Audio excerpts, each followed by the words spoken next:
Kembali lagi di One on One pemirsa, kami masih ajak Anda untuk kemudian mendalami bagaimana sebenarnya konstruksi dan juga landasan hukum dari Peraturan Menteri Nomor 14 Tahun 2025, Pak Menteri. Karena kemudian kita melihat kasus terakhir yaitu terutama yang berada di Blora, Jawa Tengah, ada kebakaran di sana bahkan mengakibatkan korban meninggal dunia, Pak Menteri. Apa yang sebenarnya terjadi di Blora, Pak Menteri? Ya, yang pertama saya harus menyampaikan turut berduka ya. Kita sama-sama prihatin atas kejadian ini. Yang kedua, dalam proses Permen 14 itu kan menata sumur-sumur yang udah terjadi bukan baru. Ya, existing. Ya, existing. Yang udah lama lah kira-kira begitu.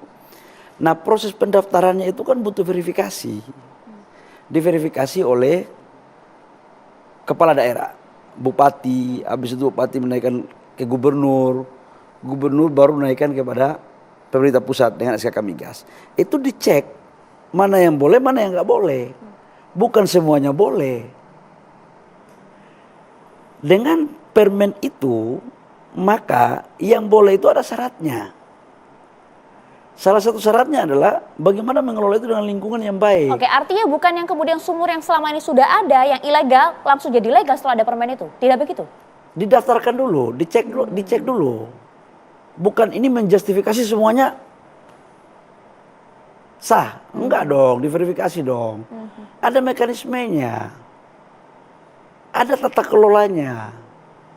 Setelah itu ada edukasinya. Supaya apa?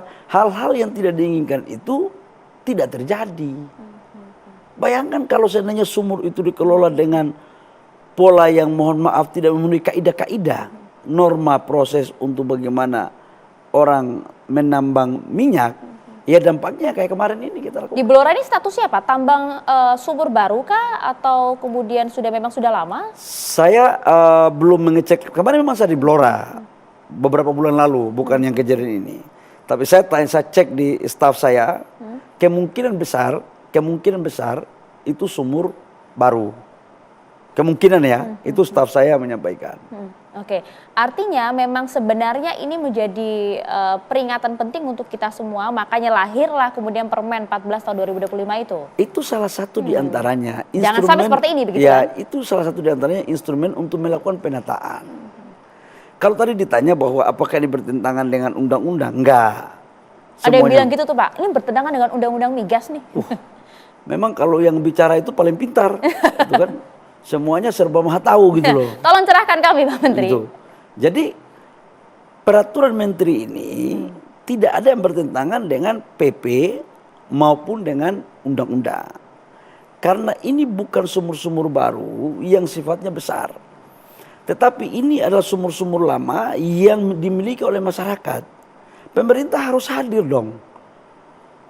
Masa pemerintah membiarkan kejadian seperti ini terus terjadi, yang sudah terjadi puluhan tahun. Pengelolaan lingkungannya tidak diatur, minyaknya juga dijual kepada yang tidak pada tempatnya, kualitas minyaknya juga dengan segala hormat tidak memenuhi standar. Rakyat kita dibiarkan untuk dikejar-kejar oleh orang lain, oleh oknum-oknum tertentu. Masa pemerintah menonton itu? Tapi undang-undang migas kan sana jelas ya harus ada kontrak kerjasama. Mereka melakukan kerjasama dengan K3S. Makanya dalam kawasan pengelolaan itu kerjasamanya dengan K3S. Contoh, daerah itu adalah milik kerjasama Pertamina Hulu. Dia akan kerjasama ke sana. Dengan kaidah-kaidah yang tadi saya katakan standarisasi keamanan. Jadi apa yang dilakukan ini adalah sebagai bentuk. Dari pertama adalah melindungi mereka yang memenuhi syarat. Yang kedua adalah ini untuk mendistribusikan pemerataan terhadap pengelolaan sumber daya alam termasuk pendapatan. Jadi jangan masalah satu dibuat seolah-olah semua masalah.